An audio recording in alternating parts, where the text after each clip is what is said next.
welcome to Sheyld Show, the place where Alec and I get together each and every week to discuss the ongoings of Big Brother Canada. This week we are joined by two very lovely people from the beautiful province of British Columbia.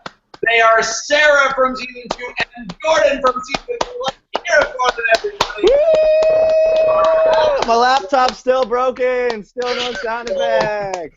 Still not figured out, and it doesn't work on mine for whatever reason. Maybe it's because I'm the host. I don't know. But we give you the more authentic clapping for everything. You know, normally you have this huge, robust studio audience. We fly them in from all over the world, and they clap for you, and they're definitely not dead or can.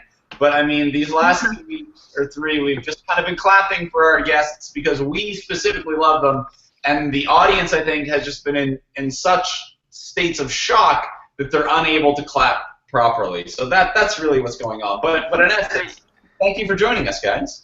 Thank you for having us. Yeah, thank you. It's a Well, pleasure. I'll let you guys in on a little secret. Oh, God. Peter was lying just there. Yeah. Just to let you Blow up know. my spot. Way to blow up my damn spot. That's what I do, man. That's why they call me the spot blower. Oh, my God. Spot blower. Well, speaking of someone who had their spot blown in a pretty epic and hilarious way, last week, as we left the show, we were speculating on who would leave, Cassandra or Christine, and dun dun dun, it looked like it was still kind of up in the air. There was maybe a vote that could go one way and maybe it could go the other way, and it ended up the vote was actually as split as it possibly could be. But it was the oldest house guest of the batch, the leopard print wearing Christine, who's also from British Columbia and went on day 21, just like Greg did last year in season 3. So maybe it's like a West Coast curse. Oh, kind of they're thing. bonded. They had a little bit of Aww. through that, but it was Christine that went. And so, Sarah, I know that you were a huge Christine fan from day one. You loved her. She was right on the top of your bracket for potential greatest house guest ever. She was the next evolution of the Mumsy character, right? Like, honestly. You know what? The truth is, anyone from the 604, we want to support and we want to like them. Wait, hold on. She's from the 250, though, Sarah. She's from Vancouver. I know, True. but doesn't it kind of... Lives in proper Vancouver now. She told me she went to. She was at the live auditions, and she asked me a question a funny question while she was there, and I did I remembered someone asking me the question. I didn't remember her specifically, but I remembered someone asking me that question. But yeah, she says that she lives in I don't know why she was billed as from the island. Maybe that's where she's from, but she told me on the show that she lives in the GVRD now. So. Amazing. Does anybody know how God. far away she lives from me? 20 minutes. Probably was right on the beach, in a sand castle on the beach. Literally. Well, maybe she'll be nice in person. Yeah, I definitely feel like she either got just a really shitty edit or she's just honestly a miserable human being. And I guess we'll find out. We'll find out soon enough. But okay, so I would agree, and I told her right on the show, I was like, look, you waited, a really long time to get in there, and when you did, it looked like she really just didn't look like she was having any fun at all. And Big Brother, kind of, it's yes, it's a game and it's very stressful. And, it's complicated emotionally, but, I'm sure most of our favorite memories from the game are just the fun things that you would do when kind of the game would switch off for a little bit, and you would do, silly things with your friends. And I never quite got that vibe with Christine. She would just be in her bed all the time, and then when she wasn't, she would be complaining about the state of the house and the state of the house guest. So I felt like she didn't really appreciate or really immerse herself in the Big Brother experience. And that's what, you can play the game 1,000 different ways, and she claimed she was playing it one way, and others claimed that she wasn't. But for me, it's if you're going to be in there, you should at least, totally give yourself to it 100%. and really like allow yourself to be encompassed by this experience, which is such a unique thing. And I didn't feel like she did that at all, like because she was so grumpy and miserable all the time. Yeah, no, I would agree with that. I do think, in reading some of her post-show interviews, it does sound like she really didn't expect or anticipate the amount of free time or the kind of wandering. Oh, it's the live, Jess. Oh my goodness! Whoa. Yay. Whoa, it's Jay! Oh, I just saw his lip. Hey, boys. Hey, Jay! Look at all those handsome dudes. Have a good night. Enjoy your podcast. Bye, Jay. We love you. I think, so I don't think she was anticipating, honestly, just how boring it is. Like, we can all attest to the fact that there's some long days in there, and you really do have to come up with fun things to do, and you have to enjoy the people you're around in some regard. And so I think she might have gone in with a different perception that way, but I really feel, and I do empathize with her. I do see how, when you're a bit older than the house guests, it's hard sometimes to relate to them. You have a hard time, listening to some of the nattering. But the truth is, she chose to be there, and she in my opinion, you try to make the best of it. But yeah, she just, I think we might be able to count on one hand the amount of screenshots that are out there of her actually smiling. And maybe that's just how she handles stress. I'm totally open to when I meet her that she just could be a joy to be around, but she looked like she was having a rough go and didn't really enjoy it at all, to be honest.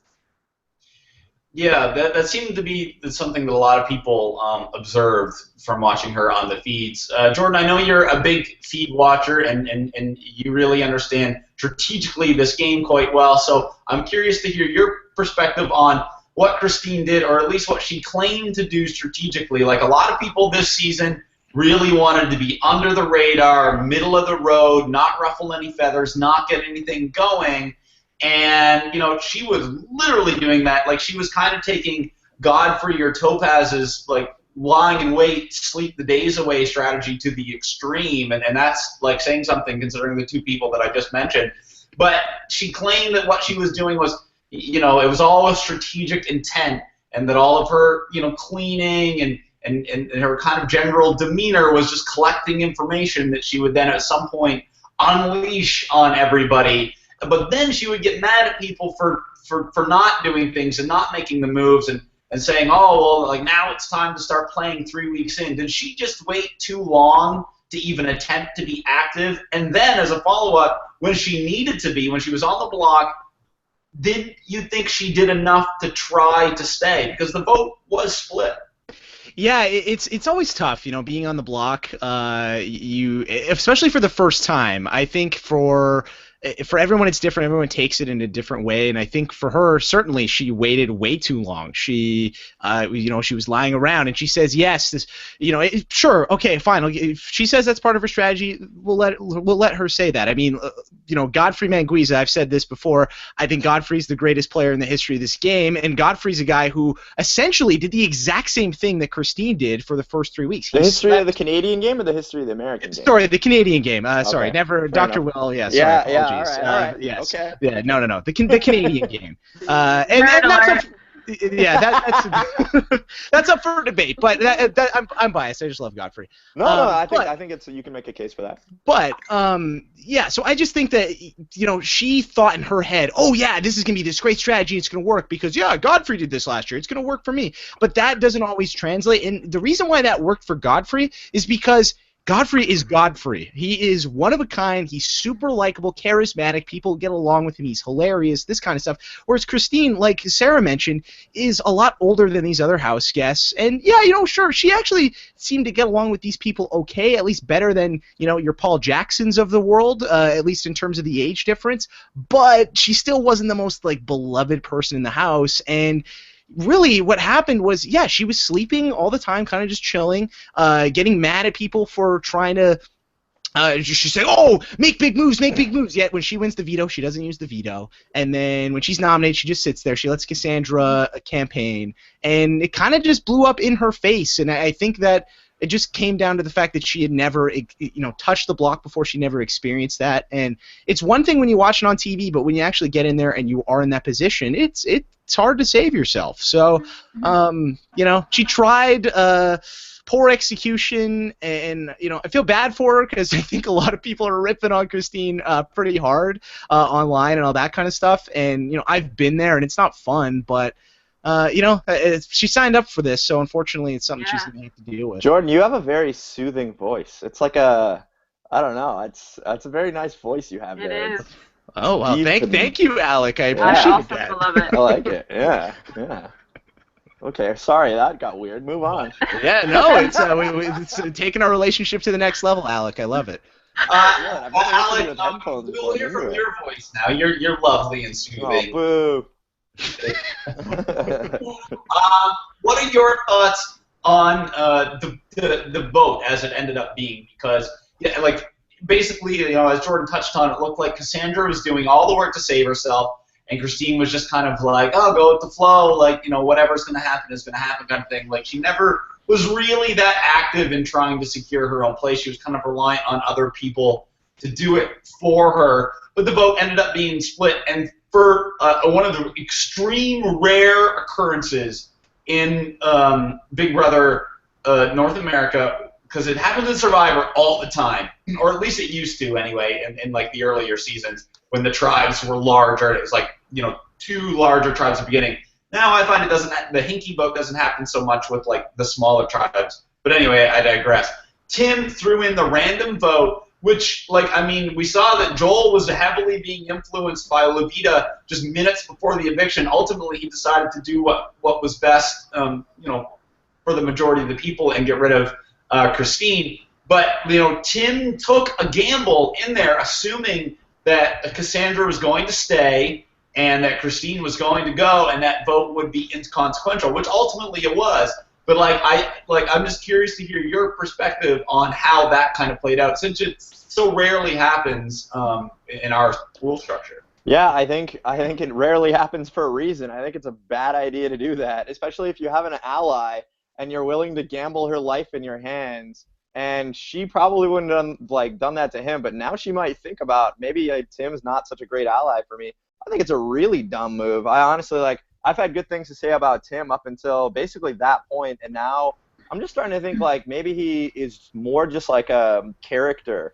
He's correct me if I'm wrong. I mean, I didn't watch the Australian one, but he seems to kind of make everything about him. And at first that's kind of like, oh my God, this is great. It's really working for me. I love this Tim guy. He's all over the place. But once you kind of see that, it's there are other people on the show, and you don't always have to be in the public eye.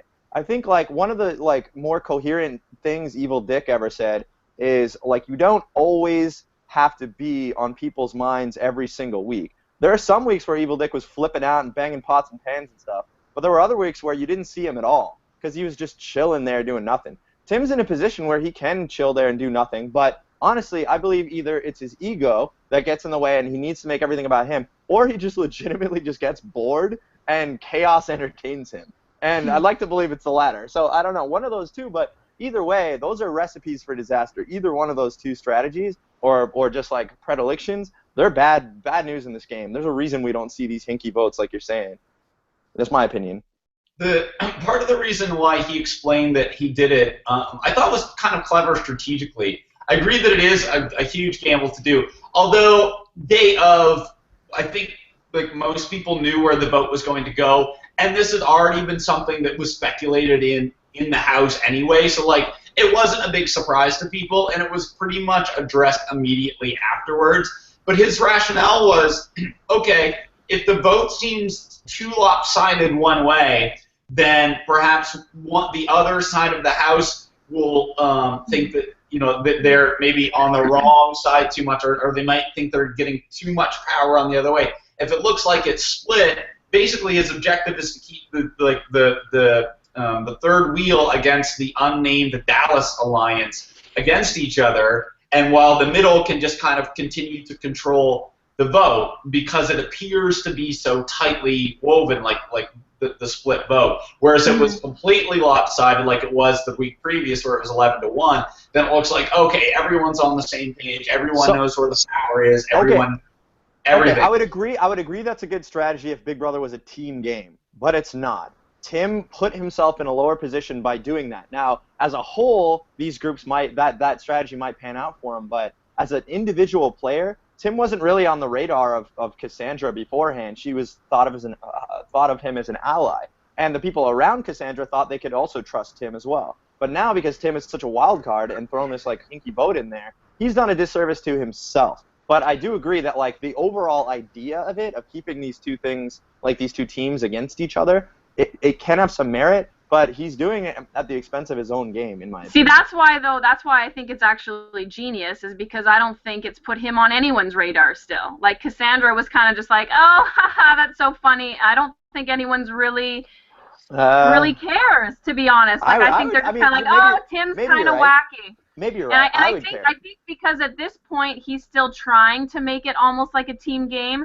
and by the time it gets to the point where he's going to be needing to fight individually, he can work his way back into the trust side. That's kind of the way I see it. That's one perspective of looking at it. The other perspective is he can't be trusted by anybody anymore. Well, I mean, we saw this on the feeds. There was certainly a discussion after Joel won the HOH. He was very concerned because of this, Alec. Like you said, he said, well, how can I trust Tim after he did that? Yeah. But Tim is so charismatic that he really, I mean, he didn't completely win Joel back over, but Cassandra, I mean, just based on what's been happening the last few days, it seems like they're fine. I mean, he's been sharing some information with her to, I feel like, try to win her back over. Like he recently, I think it was yesterday, told her that he had actually seen all of Big Brother Canada 2, despite the fact that early on in the game he was like, what's a power of veto and how does this work? And like he's asking like all these questions pretending like he was dumb. So I feel like a great accent, JP. Yeah, you got to work on that accent. Yeah, it needs some work. It needs some work. Everything's Godfrey. It's not as good as Godfrey. It's not as good as Godfrey. Yo, here, I'll just do God. This is Tim in Godfrey's voice, okay? It's like, yo, what's a power of veto, yo? I don't know. Like, what's a back door, man? Like, I don't even know what that means, yo. See, that's oh my God, that's like Tim's right here.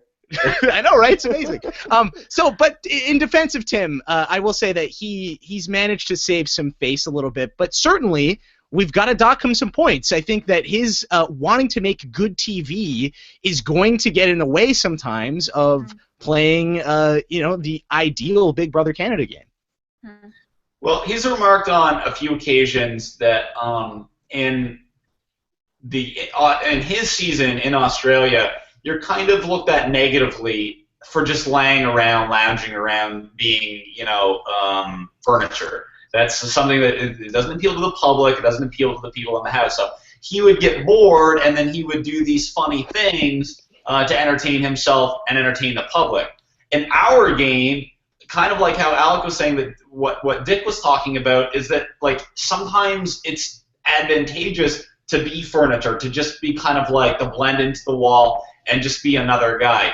But Tim in Australia, it was the Tim show for like 90 days or however long their season was, and that's still like that's kind of what he's there for, and that's the type of personality that he is. So I think the hinky vote kind of thing, I think like the objective was interesting. That's something that we haven't seen before, and like so I'll give him props for that. I think the mistake that Tim made this week was revealing, like I think he kind of like he really does actually like Cassandra, and I like in perhaps a romantic way, and revealing to her, hey, I like I did see this show. I saw Big Brother Canada 2, and I'm pretty sure he saw at least one as well. I'm not sure about 3, but I'm quite confident that he's seen both 1 and 2. So him revealing to her that he's more familiar with what's going on than he initially projected to the group, that he might be a victim of his own hubris there. Like that to me was a bit of a red flag. So dependent on how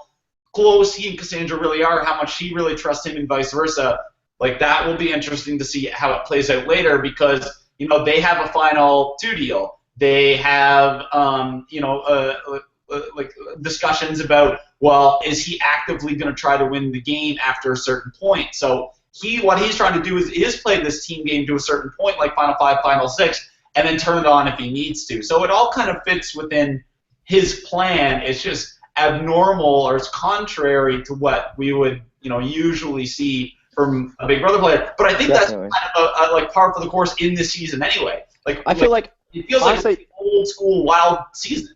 it's true. I mean, I'm thinking from my perspective, where if you ever voted against me, I would just murder you instantly. Like, so it's like hard for me to reconcile how Cassandra is, and like I'm sure you would feel the same way, Sarah, if Kenny voted against you, and Jordan, if Zach had voted against you. It's like your main ally is supposed to be your main ally, and if you can't trust them, then it's like, well, then. Well, Alec, what about if your main ally? I opened the wound. I ripped off the Band-Aid. Well, let's move on. Let's listen to Joel.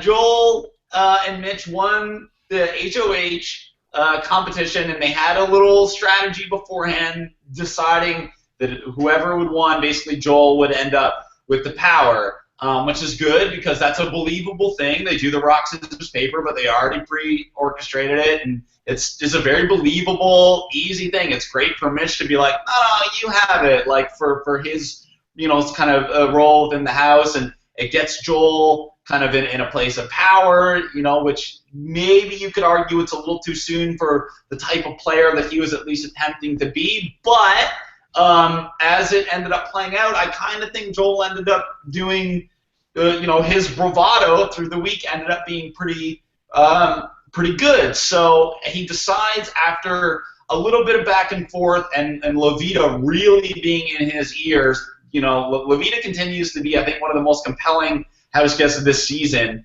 and kind of in Big Brother Canada, just like anyway. But Joel decides to take a strike at the Third Wheel Alliance, nominate Kelsey and Raul, but says that he is not going to backdoor Jared. 100%. They make that deal. So there's a lot of things kind of going on in play there. So the thing that I thought was most interesting is you've got the third wheel over here, which everyone recognizes as a power structure in the house, even though they're not. They're just a really tight alliance. Like numerically, in terms of votes, they might have 3 votes, but they're only going to ever have 1 if people are nominating them, and that's going to be split anyway. You have the exact, so the 3 of them. Then you have 3 of them on the other side, which is Dallas, Maddie, and Ramsey. They're unnamed, and I think here's why Joel didn't target these 3, the Dallas side, is because they're more of like the everyman.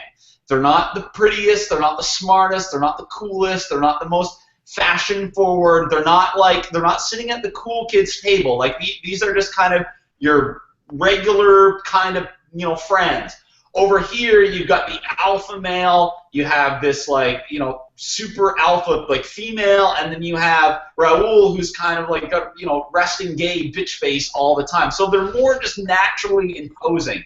And a guy like Joel, who is 33 years old, never had a girlfriend, is very socially awkward. Like this is kind of his life coming out party at the 30% mark of his life, and so he naturally, I would think, would feel more comfortable aligning with the types of people that he might more likely be friends with in the real world, and that's why he went against the kind of more clear power group in the house, when in actuality they've kind of isolated themselves. Like nobody really wants to actively work with the third wheel. They can only work with themselves. They've kind of put themselves at a detriment within the house while they're letting the middle and the other side continue to rise. So I thought that was a really interesting move, kind of like where Joel had to decide what to do, which way to go, because the middle was going to stay intact with the voting, numerical supremacy, which is very smart for Joel to do. Always count your votes and make sure you know where it's going. But to decide to attack the third wheel, I thought was a pretty bold move. Agree or disagree, Sarah? Yeah, I mean, I definitely agree. I think that especially the people in the third wheel thought that it was likely a little early to be making such a bold move. But the problem is Joel won kind of at that pivotal time, and I don't know if it's necessarily early in comparison to statistically or not, but there always comes a time where there's like you got to pick one side or the other, and obviously he's not going to pick the middle because he's in the middle, and so this was just that time, and so you just logically have to pick the side that you think is stronger. There's just no, it doesn't make sense to leave those three strong players in over Ramsey, Maddie, and Dallas, although arguably, you know, Dallas has been winning a lot, so there is an argument to be made that he's a strong player too. But I think just the tightness of those three, it's like a showman's plus one, right? Like those three are together no matter what. And so, you know, in every season that is threatening. And I guess Joel's seen enough where he's just like, that's it. I'm gonna cut the head off. One is going. Now we're down to two. And then he can kind of work his magic with the rest of the house guests. So I think that was the only option he could make personally. I'd like to hear your guys' thoughts and see if you thought there was another option, but I really don't know what else he was supposed to do. And the other thing I want to say was Levita has been impressing me, and even on the episode, was it yesterday that was the episode? Yeah. On last night's episode, when you see her talking to Joel, and yes, she is in his ear, but man, is she ever strategic in how she speaks to him. She's never telling him what to do. She's kind of putting it in his ear, and she's, you know, getting out what she wants to say without making it seem like she's telling him do this or do that. And I thought that was really, I was really impressed by her last night and her strategy on getting who she wanted nominated.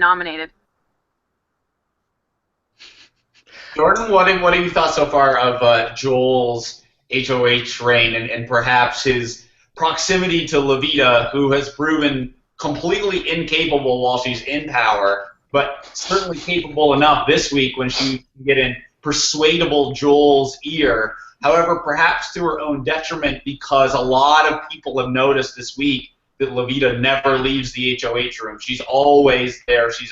She's almost becoming like a Sabrina type. Yeah, it's weird. It's like she's not full Sabrina, but she's got a little bit of that in her almost. And unfortunately, I love Ida, as Alec Beal knows, and Sarah as well. But for whatever reason, yeah, game-wise, I mean, she's got some. It feels like, you know, she's smart, but she's dumb. You know, it's like she's got some good ideas, but like at the same.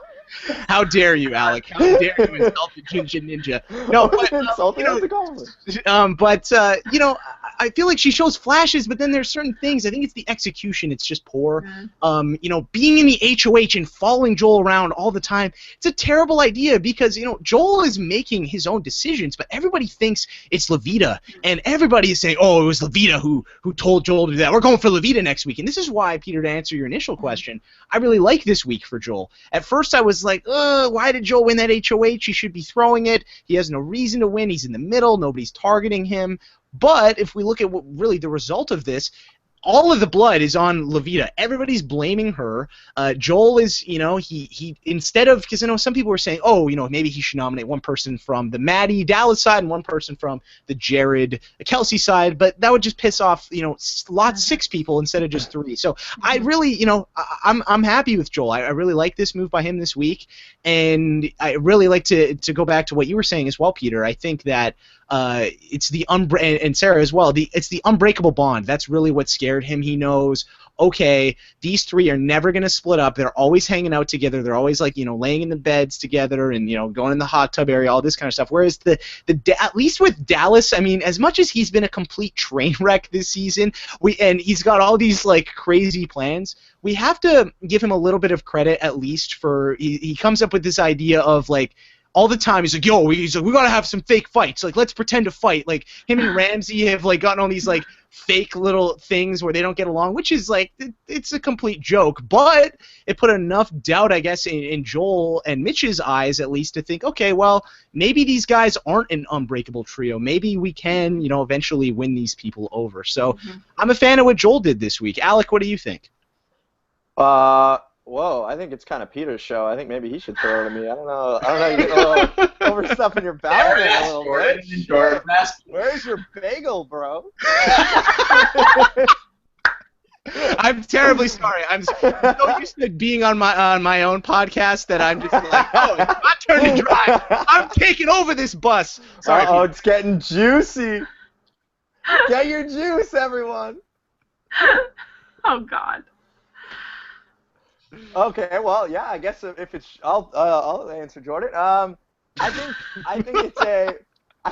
think Joel's the kind of kid that whatever he's gonna be. Nobody really thinks of him as kind of like an intimidating figure. I think part of it. I think he's just personally like he's suited well for the game. You know, he's nobody's gonna be like, oh, Joel, I hate that guy. Even Raul is like, my plan is to win Vito and then get everybody other than Joel, because Joel's not actually doing anything. So funny. Like, really? He just put you up? That's crazy. But I don't think Joel's like some mastermind and he's like really agentic in his moves. I think he's just really like a awkward guy who's like, the funniest shit. You guys remember Arissa's like, was that your first kiss? And he was like, no, I've had like 4 or 5.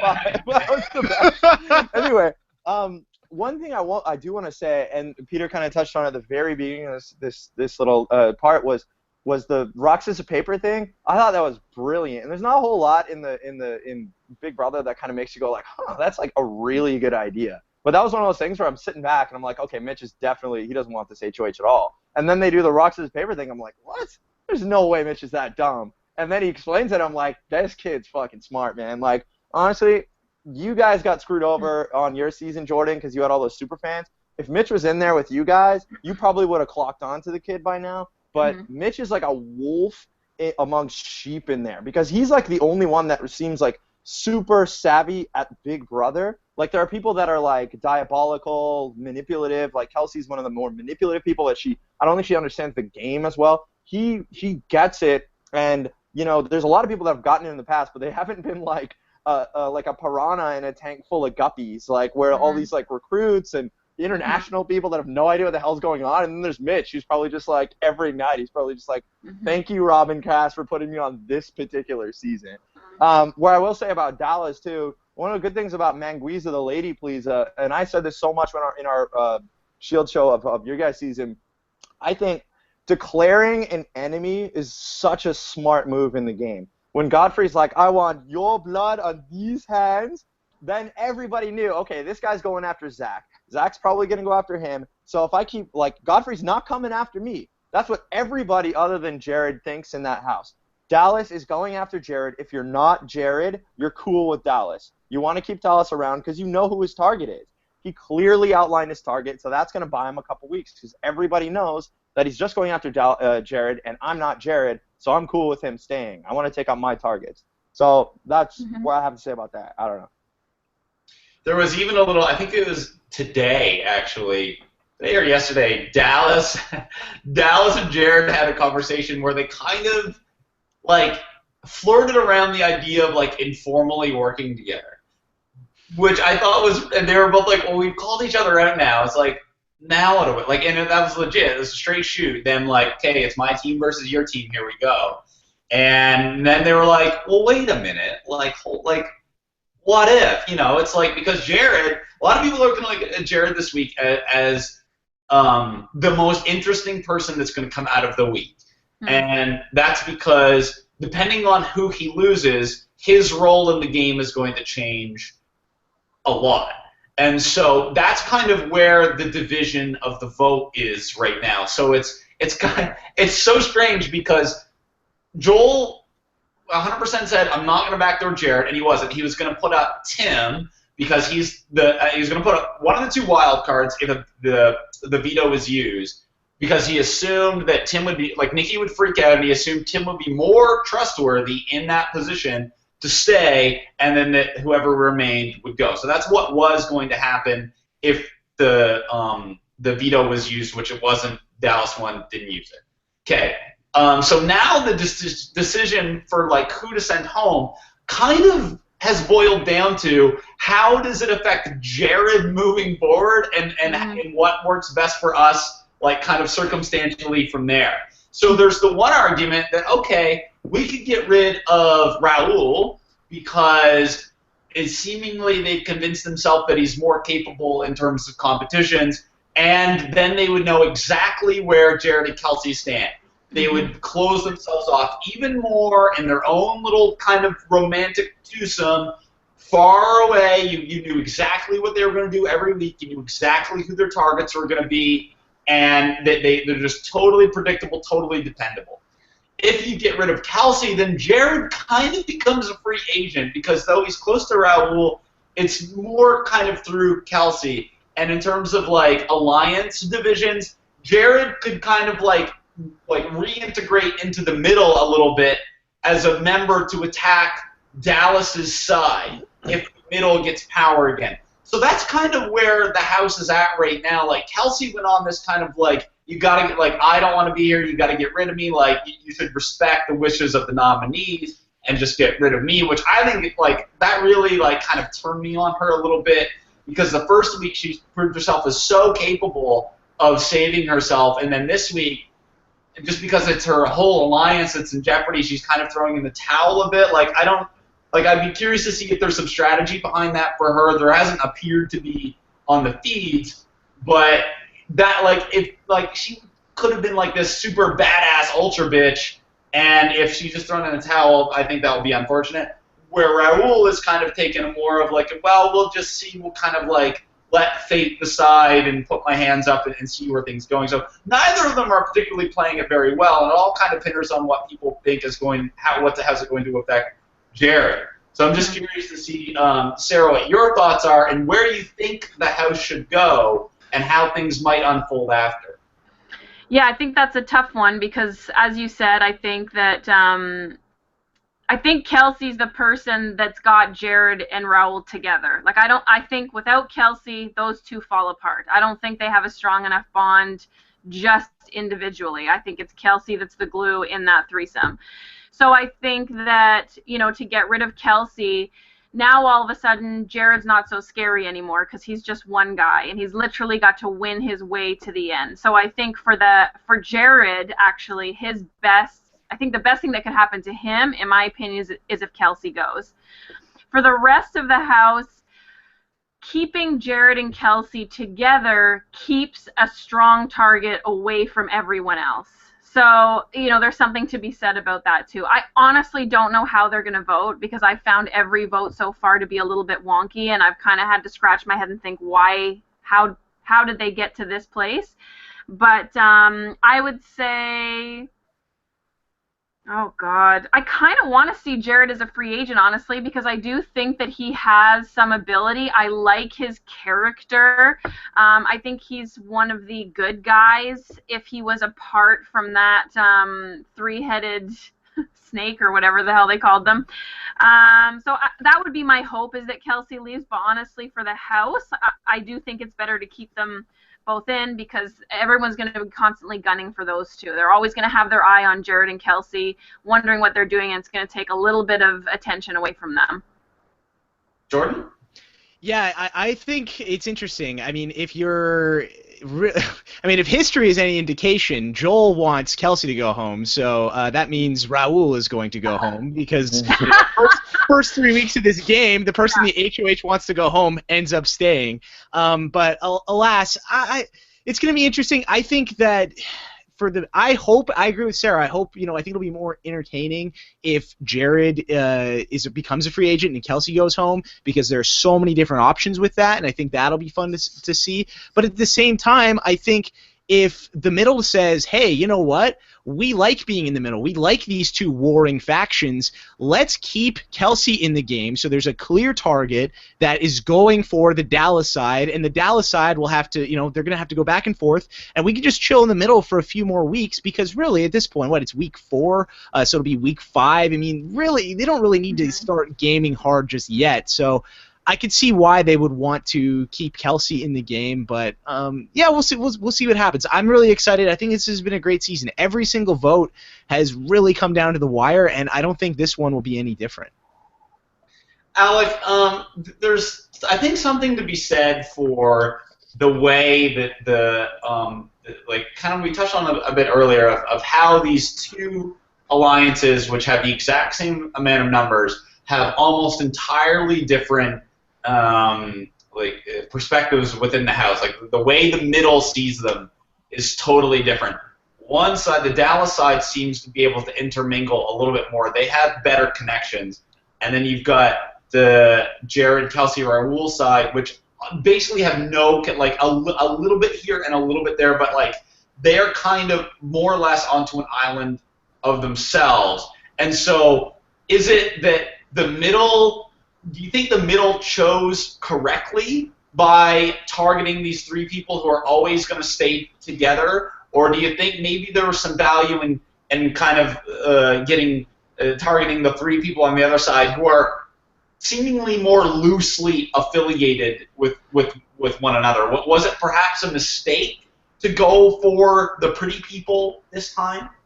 I don't think so. I think honestly, like, if I'm picking a side between Jared, who seems like, you know, while some type of sinus infection might possibly be going on for him, I also think he's got, like, you know, he's a calm, mild-mannered person. It seems like he listens to reason. Whereas Dallas is just like, you know, forgive the reference, but he seems as though he's a maverick.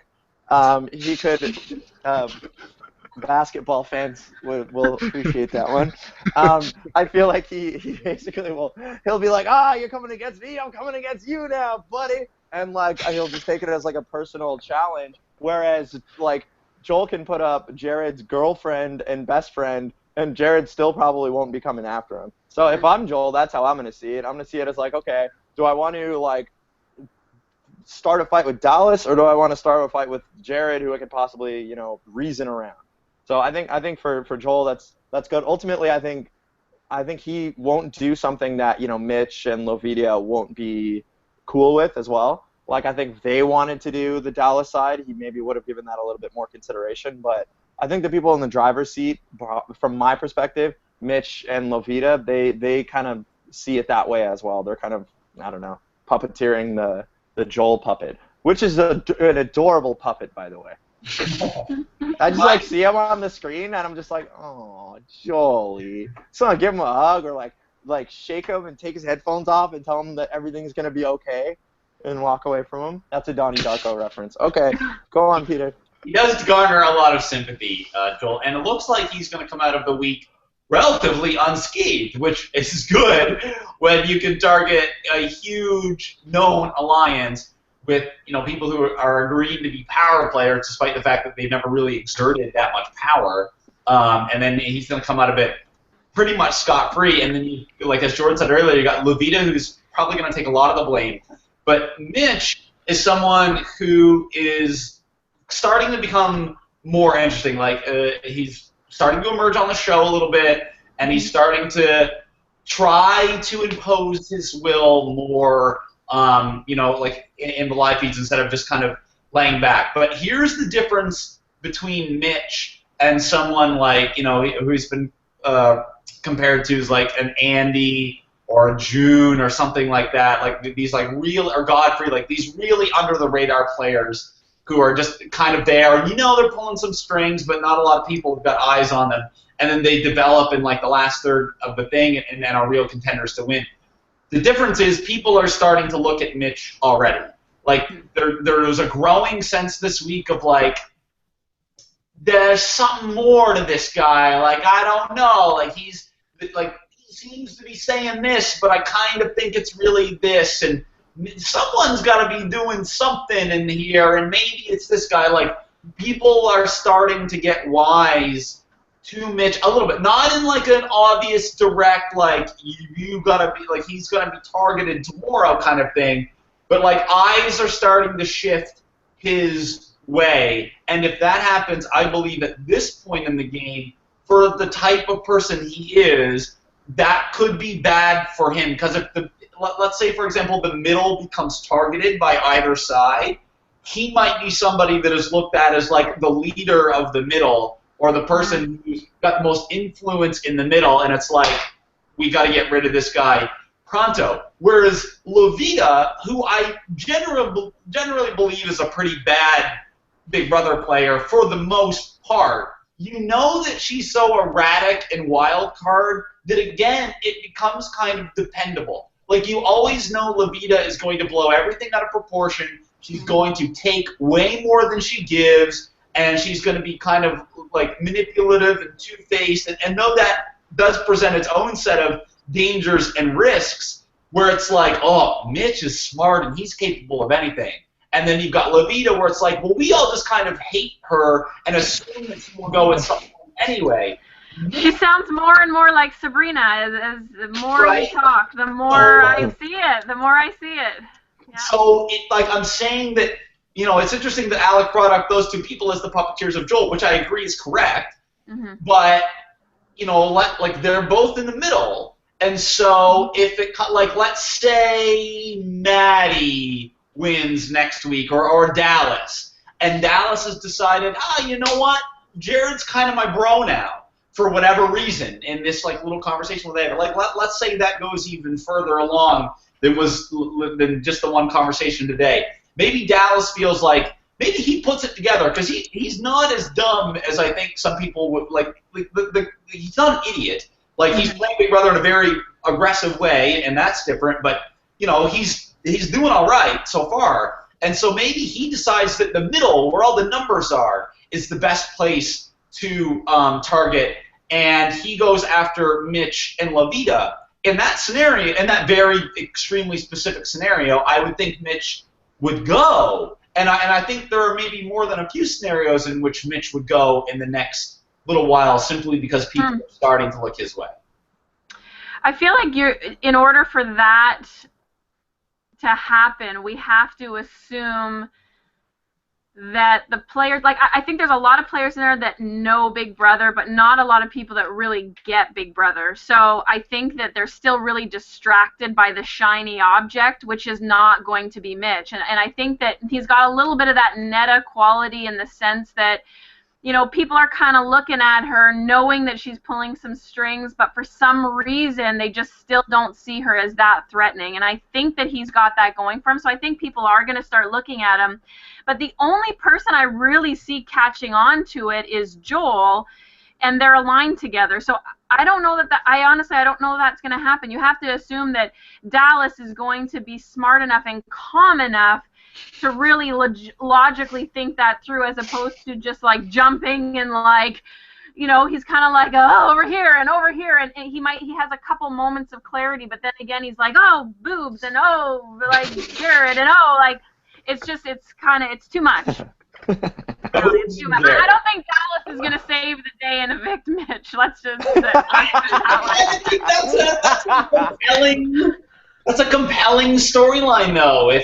If Wacko... I mean, if I were Mitch and Dallas was the mastermind behind, I would just I'd pull a Nate. I would just go underground and never be heard from again. Oh shit. Well, Jordan, so I'll present the question to you in a different way. So if this Mitch, Joel, Levita thing starts to take shape, and Joel is, obviously they're gonna put Joel on but anybody else, if this season kind of continues to emerge as these alliances of three that are there's always the middle and two alliances of three. And let's say that the new kind of alliance of three that people collectively agree upon, that is Levita, Joel, and Mitch, don't you think that he in his own mind, might he think, kind of how Alec was saying, it's I'm in this with these idiots, thank goodness this is the season for me. I'm going to clean up. I'm going to walk right through it. Is there the potential that he might overreach and think that he might have it wrapped up too early, because it's happened to people before? Oh, you're talking to someone that's happened to, right? I mean, it's easy to play a strong game for a month. I shouldn't say it's easy, but many people have done that before, and they've fallen flat on their face as soon as week 5 hits. I mean, Big Brother is a game in which you can make, it's sort of like chess, right? You can make 40 correct moves in a row, but as soon as you make one incorrect one, those 40 moves you made before that were great, they don't matter anymore. So hypothetically, if this does happen, Peter, then yeah, for sure, I think Mitch he's going to be in some trouble, because if you put Mitch on the block next to Levita or Joel, I mean, if I'm in there, again, I guess it's a little different for these people because not everybody's such a huge fan of the show, but I would feel that Mitch is such a bigger threat than either of them because he's social, he's intelligent, everyone likes him, he has all these relationships, whereas Levita, you can read her like a book, you know what she's going to do. Joel, I mean, he's kind of awkward, and people at least are perceiving him as someone who's being controlled by Levita, and he's not making his own decisions, when in reality I think he kind of is making his own decisions, but it's a different conversation. So yeah, certainly I think Mitch, it's not, that would be very bad for his game if that were to happen. Right now, I'm with Sarah. I don't know if we can necessarily see that happening, but the fact that Dallas and Jared have already had this conversation, if Kelsey goes home this week, I wouldn't be too shocked if they say, you know what, why are we going after each other? Sort of like what Levita did when she won the Week 3 HOH. They might cut some sort of deal and say, hey, let's come after this middle because nobody's touching these people, nobody's targeting them, and they're going to win this game. We don't want another, Steve Moses or one of these like super fans winning this game, and I don't think they've figured that out with Mitch, but they know he's a sociable guy, and I think that is the difference, like you said, between him and an Andy or a June, is that at this point of the game, Week 4, well, really at no point of the game did people catch on to Andy, but the same with June. I don't believe anybody really was catching on to what she exactly was doing before it was too late. Alec, can the middle sustain this idea? Because it's really easy to have the greatest idea in the world that look like, they're just going to pick off each alliance, boom, boom, boom, boom, boom, and then they're going to, let the game play out for the rest of it. It's like in our season where in Week 2, Tom had his jury list, and here's the people that are going free jury, here's going to be our jury, here's going to be our, Tom had it all worked out from Week 2, and this middle group, which they are the voting block of the House, and they've got little feelers here and little feelers there. But from their own perspective and by their own admission, they're like, okay, now we got it. This is the plan, guys. We're gonna go this side, and then we're gonna go this side, and this side, and this side, and this side. And by the time Week 7 rolls around, it's going to be easy for us. But we're still in Week 4. And so are they perhaps reaching beyond their grasp strategically to think that this middle plan will work as well as they hope that it does? Yeah. I feel like, okay, here's the thing. It's like, oh, we're not floaters. Well, yeah, you are. You're floating from side to side. You're gonna pick off one alliance. You're gonna pick off the other alliance. It's like, who cares? I don't know. Whatever. The middle, fucking whatever you want to call it, it's fine.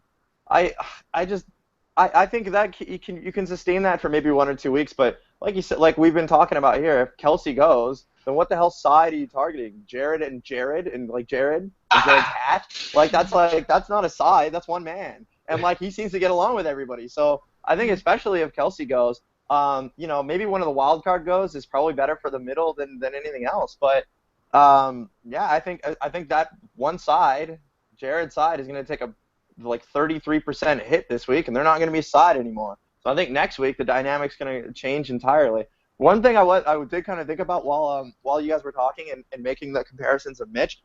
First of all, Mitch is not going anywhere. I know we had to hoop jump and really try hard at trying to figure out scenarios where Mitch could possibly leave. And I love that. It's the Sheyld show. We throw out any scenario, Maybe Mitch's mom dies and he has to go and he has to go see if she's all right. So he not to get morbid with it, but he would die and then he would leave. I'm not suggesting any viewer go out and kill Mitch's mom. That's a fan of Dallas or something, because that's the only way he's leaving. Mitch is not going anywhere. I'm sorry. If Mitch leaves, I'll eat my hat. My Marlins hat. I'll eat it on the Sheyld show. The Marlins one. I'll have I'll eat the one I By what? By what week? By over under here. By week. Jury. By jury. There's no way. Okay. There's no way he leaves pre-jury. Yeah, I think that's fair. Yeah, that's not controversial at all. What is funny though, and make another comparison between season 3, which is full of gamers and strategists and everybody that knew the game, and season 4. where nobody knows what the hell's going on. Mitch is like wearing the T-shirt on his like chest, supporting the most like possibly one of the most diabolical strategic minds in Big Brother Canada history, and nobody's clocked onto him. Whereas in season 3, somebody has a similar name to Netta, and he's like, "Fuck you, get out of here immediately, James Netta." So there you go. That's the difference. That's the difference between season 3 and season 4. Oh, that was good. He's not good at She's I ain't nothing good at like spelling. Netta. Bitch got a name. Trying to channel Jason there. I don't know. It's too hard. Maybe. One of the more interesting live feed developments I saw today, which kind of threw me for a bit of a loop, was so for quite a while now there was this emerging, developing, budding flirtation, what have you, with Nick and Maddie. And then today she just completely called it quits. And she really? threw Phil and was like, I'm just not comfortable with it anymore. He's always around. I love my boyfriend. And I'm like, what? Where did my boyfriend? Like, and so, yeah, and like I look, like on her, I think Instagram, it's her and a dude, and they look awfully lovely. But there are like, probably a dozen clips you can find. They shared a bed for a long time. They were kissing. They were kissing on the lips, like they were full blown romantic behavior. Under the covers. Under the cover, fun business. I think they had sex. They definitely had sex, you guys. They did. They had sex. They had sex, you guys. One of the babies looked at. They had a baby. The baby looked at all of us. Did you see? Yeah. Tim threw the baby over the hedges and it hit Maddie. Yep. All those things happened this week. That's what happens when the live feeds go down, ladies and gentlemen. We, as former house guests, we get the access, though. We have the special Konami code that you put in when the feeds go down, and we get to see what's really happening. And you guys, God, I wonder. Do you think Maddie's boyfriend will take care of the baby, or do you think he'll be like, no? I mean, it's not really his responsibility. No, it's not. He still loves her, even though they had a baby together. Her and Nick had a baby together, but I don't know. Christine seems sweet. She'll probably take care of the baby. Maybe Christine will take care of the baby. She'll clean it, maybe. Will she tell the baby to shut up like she said to Levita? Probably. Did she? When did she say shut up? She couldn't even the comp. enjoy the competitions. That was the thing, too. Like, at least enjoy the competitions. That's mean. Yeah. The only thing she enjoyed is voting out Paige, I guess. She loved it. It was like a favorite thing. She's probably gonna go home and like pour a glass of wine and just repeat her eviction votes over and over and over again while cleaning Maddie and Pax Bro's baby. Oh God. Well, I hope they name it Alec. That a little bit, but where I was going is Dallas's girlfriend broke up with him because he was literally just like physically close to Cassandra and Kelsey, not doing anything that a normal person would ever construe as like breaking the relationship rules or cheating or going beyond the line or inappropriate behavior or whatever. It was literally just a dude laying with his friend. Mm-hmm.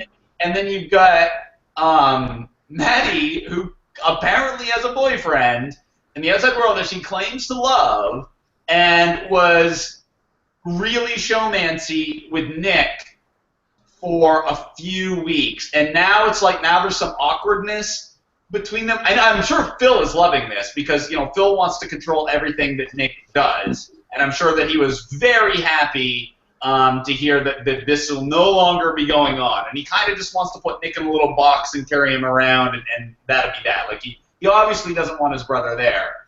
But like a Paximon.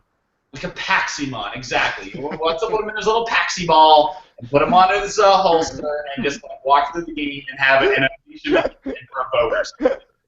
And so I don't know. I just I kind of felt bad for Nick because I feel like now he was led on and then like abruptly got cut off. I feel like Maddie's a bit of an idiot because she went in there and like, if she's like, I have a boyfriend and I love him, and some guy's flirting with you, you're like, hey, back off, don't drink my Kool-Aid kind of thing.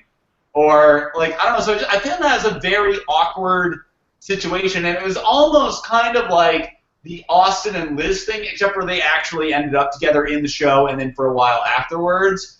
But but Maddie is Austin in this scenario, and so I don't know. That, like, to me, it was kind of scumbaggy for Maddie to do that. And am I wrong, or was it just the house love kind of thing, and it's like forgivable and appropriate? Well, I think it's weird, right? It's like this. Why be so wishy-washy? Like, pick one or the other. If you really like your boyfriend, like you said, Peter, stay loyal to your boyfriend. Be like, you know what? Sorry, Nick, I got a boyfriend at home, whatever. But if you're like, once you start kind of kissing with Nick, don't you kind of think like the boyfriend thing should be like, all right, well, maybe I don't really like this boyfriend so much, and then just go with Nick, have fun, be with the Pax bro. Nick's great, why not? Right? So Be with the Pax bro. Yeah, so I don't really get it. It doesn't really make a lot of sense to me, and it's very interesting. It's going to be interesting to follow though, Peter, because when have we seen on a Big Brother season somebody have a showmance with someone, and then a week or two into the showmance they say, you know what, yeah, this isn't really gonna work, so I'm good. Try 6 weeks. I did that. Did you watch my season? Yeah, you did, but it wasn't like, I don't know, like you sort of were still like friendly, kinda. We broke up. We Yeah, full on broke up. Okay, well, then never mind. I Then plotted you to go get back her there out. with strategic Why reason. everyone hates me? How do you Yeah. understand this? But like, weren't you together in jury house again, Alec? I don't know. Yeah. Oh, yowza. What? Well, That's Alec, not- maybe you're best. I wanted to say yowza. Alec, maybe you're best suited to touch on this. So, do you think that maybe Nick and Maddie should stay together for strategic reasons, or is it still too early? And does it make more sense for Nick to realign specifically with his brother, Phil, who's perpetually chasing Nikki, by the way, and she wants none of that?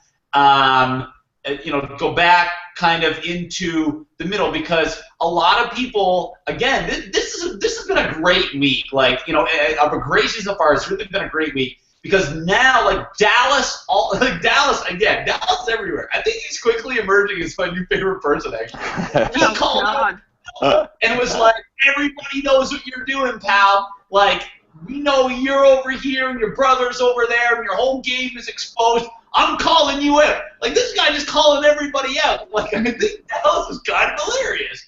And so now we've got this, developing thing where now Nick, who is seemingly his only direct connection in the house, and barely seems like he's playing a lot of the time, which I think positions him well if they do split. I kind of don't think they are, but if they do, because to tangent a little bit, apparently in the backyard they've taken down Paige's picture in the weird memory wall thing. Oh, poor Paige. Paige is gone and has been gone for like a few rotations of it or whatever.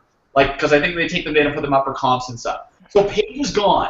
And so they assume that either somebody is coming back or somebody else is going in, like another wild card or something, or they're going to split the brothers. So these are the things that people are starting to think. Well, I mean, they thought the brothers were going to split for a while. Oh, maybe it's Maddie's baby. I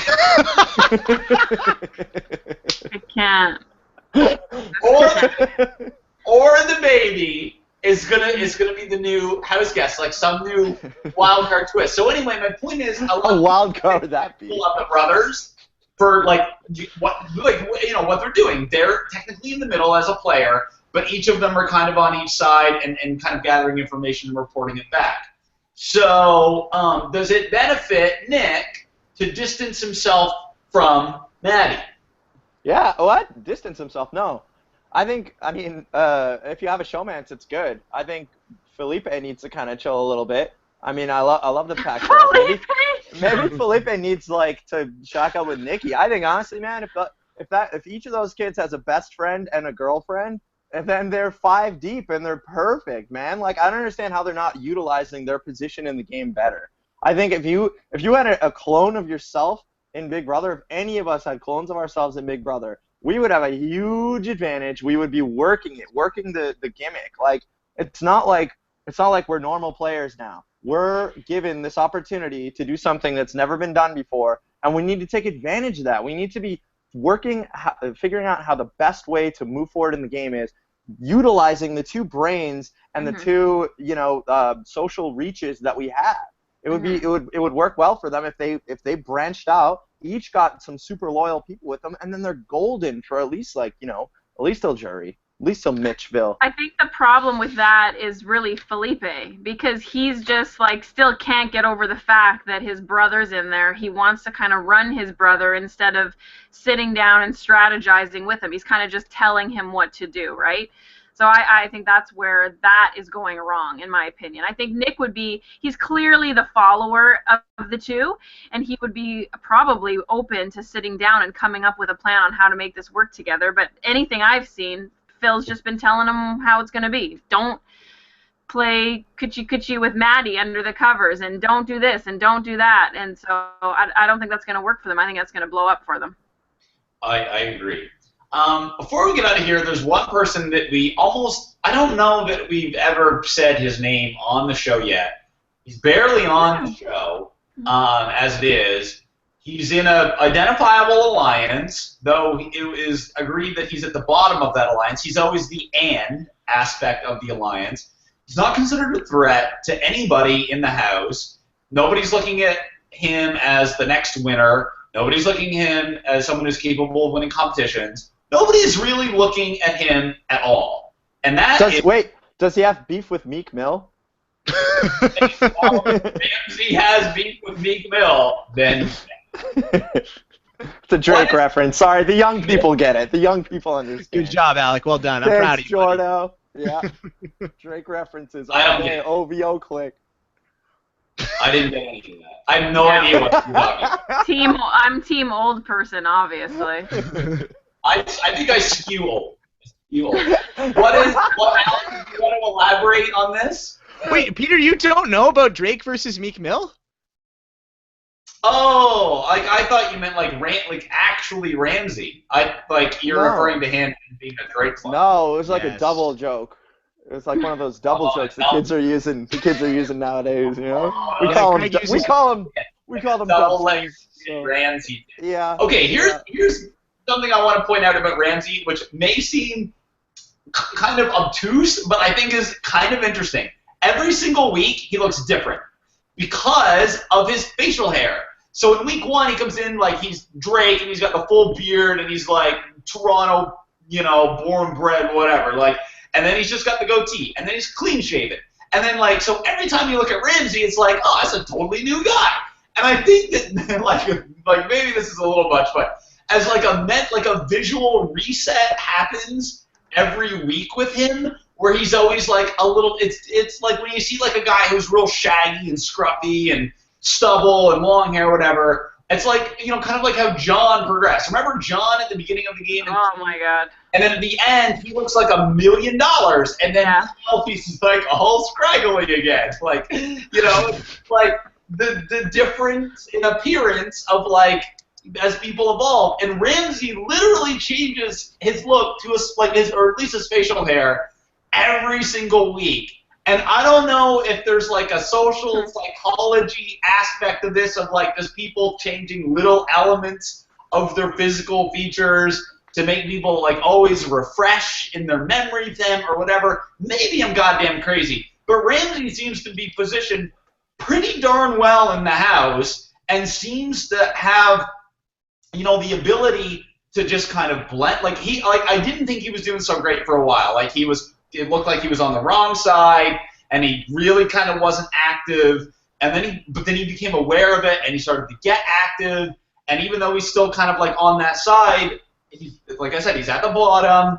I think Ramsey might start to develop into the likable, cool, subtly threatening guy that we thought he was going to be in preseason before he got in, and then was invisible for a bit. Well, I'll touch on that, I guess. I don't know any social psychological phenomenon suggesting that people change their appearance more to fit in or whatever. But if you remember there's so many U.S. ones, but whatever the hell one Derek was on, 16. He did 16. Yeah. 16, yeah. So he did like kind of a similar thing where he kind of felt like the need to adapt. He started dressing a little different. He started putting on his like prop glasses or whatever and his hat. And thank you, Jordan, for those visuals. Now I'm just distracted. But yeah, I mean, it's possible that he's maybe kind of doing that and kind of adapting to the house and maybe kind of reading the vibe of people. And you know, if he feels like he's with a more clean-cut group in 1 week, then he'll do that. If he wants to hang out with Dallas a little more, maybe he'll grow the beard out a little bit, you know? I don't know, maybe. I mean, it's an interesting observation, something to keep our eyes on. Yeah, Ramsey, I think, is, you know, he started from really behind, which is... Oh, I thought you were going to say the bottom, and now he's here. Like, he's not quite... He's, like, on the right path. He hasn't gotten to the here... He hasn't got that here moment yet. Yeah, so he's not quite like Paul, where Paul started at the bottom and is still at the bottom, and he's not quite like Drake, where he started at the bottom, now he's here. He's kind of, you know, started at the bottom and now he's Ramsey.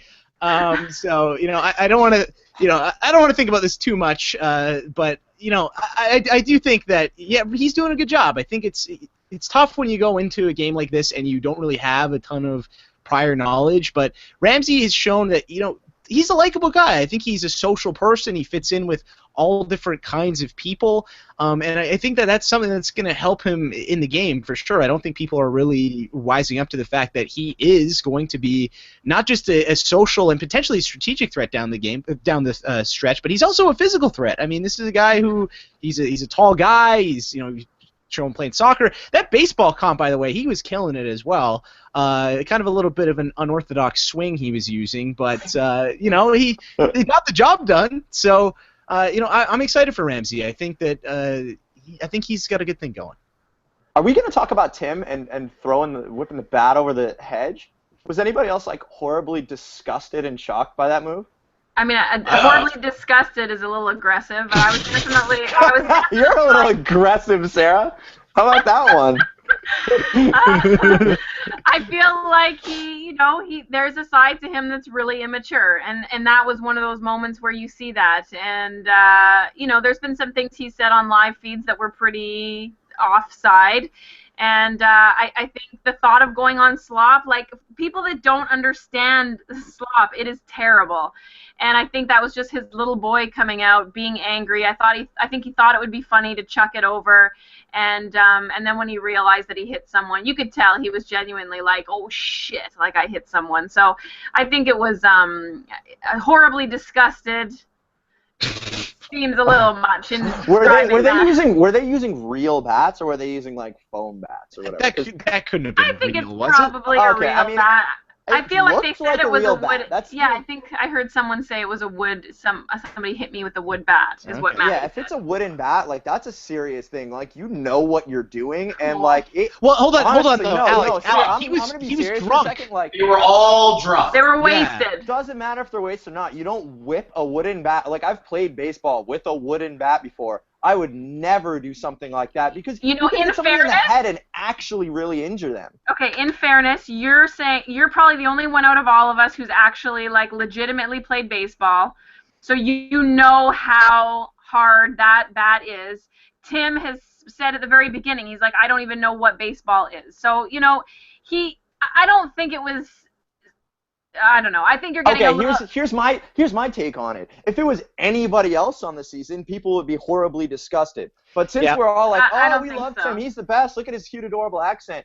I honestly think he gets a lot more slack than other people. Alec, you're right. You're right, Alec. I agree with that. Because if it was Christine who did that last week, we'd be like, what did she do? Yeah, that's true. This is horribly disgusting. Right? I don't know if I would say seriously. Disgusting still. I think even if Christine had done it, I would have been like, listen, she's the fact that Christine is miserable for 95% of the other part of the show does play into how annoyed you might feel over it. But I still think that's one of those things where it's like, you know what, it was an accident. He didn't as soon as he realized it hit someone. No. As soon as he realized it hit someone, he gave a half-assed apology. Full on. It was like, you did really well in that competition. Like, he didn't even say sorry. He said sorry in the diary room later when Big Brother was like, listen, everybody's going to hate you. No, I think okay. There's a he did act like a spoil sport for sure. Yes, I agree. However, I'm sure that not all of us are always graceful in defeat.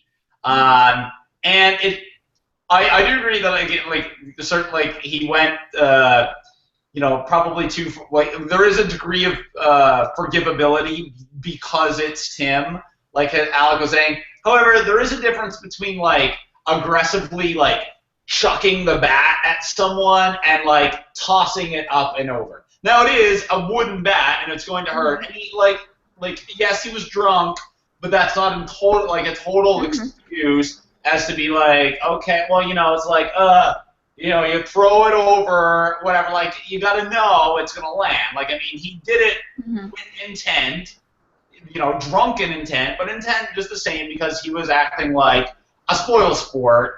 Alec is just like, no, I just don't. Horribly I don't know. disgusting. Listen, if that is a he real should bat, die no, with if that Mitch's is, mom. If that is a real bat, Sarah. Like I'm not even like I hate to bring it to a place where I'm actually like the serious one, but that could really seriously injure somebody if that's a real wooden bat. If that hits anybody in the head, that is a serious injury waiting to happen. And like honestly, if anybody ever threw a bat at me, I would flip out. Like it's not even like, oh, I like, can't. sorry. I'm looking forward to when you let Tim know all of this when you meet him at finale. I'll be anxiously awaiting this conversation because clearly I'll ask him if it was a real bat. Like I'm not gonna like go up to some stranger that I don't know and be like, hey, like, why did you do that? That was a horrible move. I mean, I don't know. Maybe I would. I have no idea. But like, I think that's a disgusting thing to do for somebody. I really do. I like Tim. I like Tim as a person. And that's why it was so hard for me to see that as a viewer because I want to like Tim. I want to continue liking Tim. And it's just like he does that and it's like, and then it's like a half-assed apology. If he was super sympathetic about it and been like, oh my God, like I'm so sorry. Like yeah, but you don't know. You know better than anyone that they could have cut it right at the end where he was like, oh my gosh, did that hit someone? I'm so sorry. I didn't mean for it to go over. I think it probably just wasn't a real wooden bat. I think that's the real thing. I think it was probably just like a foam bat. And if it was a foam bat, then I take back everything that I say. But if that was a real wooden bat, that's a serious issue. There's something else that came out of that Have Not competition that was not on the show, and obviously was not on the feeds, but it's been alluded to on the feeds. And Jordan, maybe you can talk about this, as I assume you're as like on the pulse as the stuff as anyone else. Ooh, it's Mitch's freak out. Apparently Mitch freaked out in that same competition, that baseball one, and there was like I've only kind of read the most generic kind of discussions about it, but apparently there was some kind of altercation or he did something. Do you know what this is? Like, have you seen people talking about it on feeds or in the recaps? Like, can you shed some light on what Mitch apparently did or did not do in that same competition? Yeah, apparently I'm with you. Unfortunately, Peter, I'm in kind of the same boat as you. It's tough because I think the feeds were cut for so much of that day after that comp because I'm sure there was some sort of aftermath with dealing with, the house guests and tensions were high because people were drunk and there's all this kind of stuff going on. But yeah, apparently, he did something that he was scared like his boyfriend would be like embarrassed by or something. Apparently, I'm not 100% sure what exactly it was, but it was very strange when I saw that because I thought, wait, what? Like Mitch is so calm, cool, and collected, and now all of a sudden he's going nuts over slop. So, but it's tough because the feeds were down and we didn't get to because the comp was happening, of course, and we didn't get to see it on the show.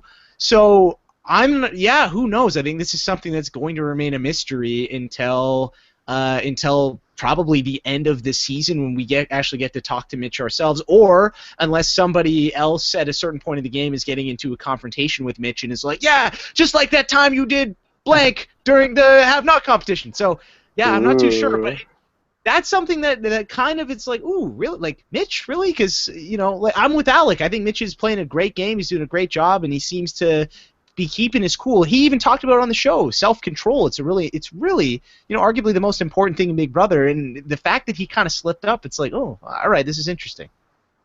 Yeah, that's wild. I wonder what he did. Yeah, I don't know. Probably something to do with that baby. It has to be. Do you think? You got it. Oh my God, the baby's not. Have you guys noticed that we haven't seen the baby like at all since that comp? I did. Maybe he ate the baby. Do you think? It's Do possible. you think he did? I think No. No, he wouldn't have. like as a He wouldn't scientific have done that. experiment, maybe. Not Mitch. Maybe evil Tim. Maybe. But not Mitch. Sarah hates it. Unprecedented for North America. Something that's going to happen this Thursday on a very special 90-minute episode of Big Brother Canada is a fake double eviction. Now that's all that's been said about it, I believe, in like the releases on the show, whatever. Just a fake double eviction. I do not know how this is going to play out, but there's obviously a lot of different theories on how it might play out. So, theory number one, I guess, would be that whoever, between Kelsey and Raul, whatever one of them goes, they go. That's it. They're done. And then there's a double eviction, but that person who goes doesn't actually go. They go to a safe house, or they go to the high rollers room, or they're taken to a secret location, or whatever it is, and they're not really gone, and they get to come back. That's I would like scenario number one. Scenario number two is basically the same thing, except for both of them, like Kelsey or Kelsey or Raul, and whoever goes next, both of them, they go to a secret location, and and then they come back to the game later.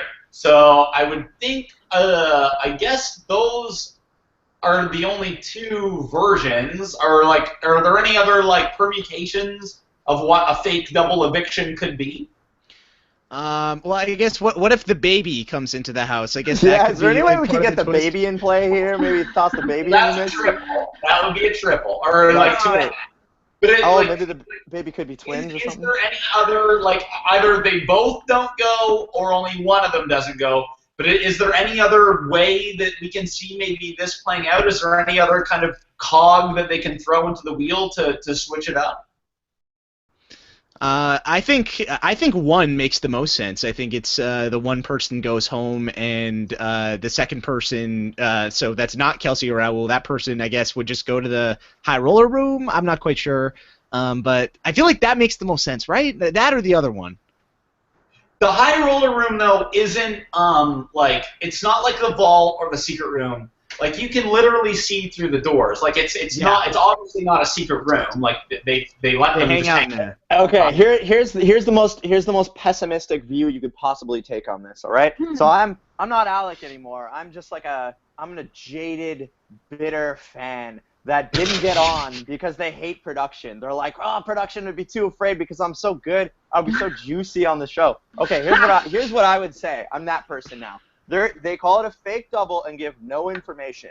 If Tim goes on the block and gets evicted, then it's a fake double where both people are saved and Tim can somehow remain on the show because they've paid him hundreds of thousands of dollars to be there. If it's Raul that goes up and leaves, then it's the first person's out and then the next person is a fake one. That's what the evil, jaded production fan would say. It's not Alec. Sarah, what do you think could happen, and what do you hope happens in this super wild card fake double eviction?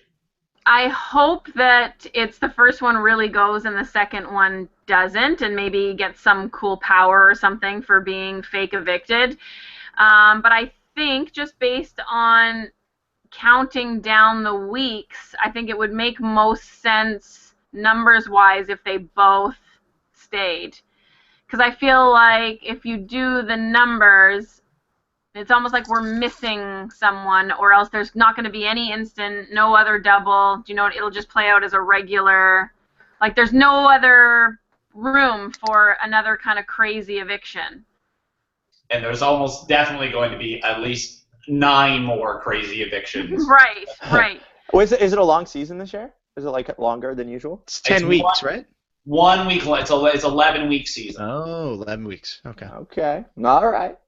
All right. It's Okay. Yeah. So maybe one person. If only one person goes, then I think there's definitely something funky gonna happen with the brothers. No comments on that crazy fan that came in for a second, huh? Weird. That crazy fan sounded a lot like Alec off. Yeah.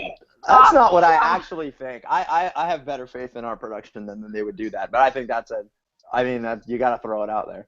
Tim or Nikki. I think they're just too valuable to the show. I agree with you completely. That wasn't me, actually. You were agreeing with the fan. Fine. I love fans. I love fans. Well, each and every week, Alec and I love you for joining us, and we certainly love our guests to come on. So we want to thank Sarah and Jordan again for being our very special guests this week. Woo! Thanks for having us, guys. Had a great time. It was awesome. Thank you. You guys provided a lot of very good insight. Team 604 really 778 or like whatever. So really stepping it up this week. So Alec and I will be back next Monday night to discuss all the craziness from this fake double eviction that's coming up and see where the week is as of then. But until then, thank you very much for watching. You could have been anywhere in the world, but you decided to be with us, and we thank you each and every time that you do it. So for Alec, I'm Peter. Thank you for believing in the Sheyld. Thank you for watching. Until next time, you stay ahead of the curve.